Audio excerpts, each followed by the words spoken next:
Sanitary ప్యాడ్స్ని ఇలా కూడా వాడచ్చండి. 1 month వరకు అయితే మార్చవసరం లేదు. ఈ విధంగా వాడారంటే మనకి బట్టల కబోర్డ్స్ అలాగే బీరువాలు స్మెల్ వస్తూ ఉంటాయి కదా, అలాగే బట్టలు సరిగ్గా ఆరకపోయినా సరే మనం చూసుకోకుండా ఫోల్డ్ చేసి పెట్టేస్తుంటాము. సో బ్యాడ్ స్మెల్ అయితే వస్తూ ఉంటుంది. సో మనం చాలా పెద్ద పెద్ద ఫ్రాగ్రెన్స్లు బోల్డ్ కాస్ట్ పెట్టి కొంటూ ఉంటాము. సో అవి ఏం అక్కర్లేకుండా ఈ చిన్న టిప్ ఫాలో అయ్యారంటే ఈజీగా మనం మనీ అయితే సేవ్ చేసేసుకోవచ్చు. ఫస్ట్ వచ్చేసి ఇలాగ ఒక బౌల్ తీసేసుకుని దాంట్లో కంఫర్ట్ ఉంటుంది కదండి, ఫ్యాబ్రిక్స్కి వేసుకునేది, ఆ కంఫర్ట్ కొద్దిగా వేసుకుని అలాగే బేకింగ్ సోడా వేసుకుని మిక్స్ చేసేసుకుని దాంట్లో కొంచెం వాటర్ వేసుకుంటే కొంచెం లూజ్ అవుతుందండి, డైల్యూట్ చేసుకోవచ్చు.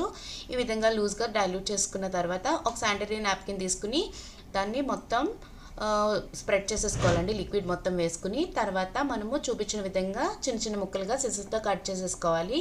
కట్ చేసుకున్న తర్వాత వెనకాల స్టిక్కర్ ఉంటుంది కదండి, మనకి కబోర్డ్ వాల్స్కి అలాగే బీరువాకి స్టిక్ చేసేసుకోవచ్చు. బ్యాక్ మనకైతే 30 days వరకు అయితే మార్చవసరం లేదండి. టిప్ కనుక నచ్చినట్టయితే ప్లీజ్ లైక్ చేయండి, షేర్ చేయండి, అలాగే కామెంట్ చేయండి ఫ్రెండ్స్. సబ్స్క్రైబ్ చేయడం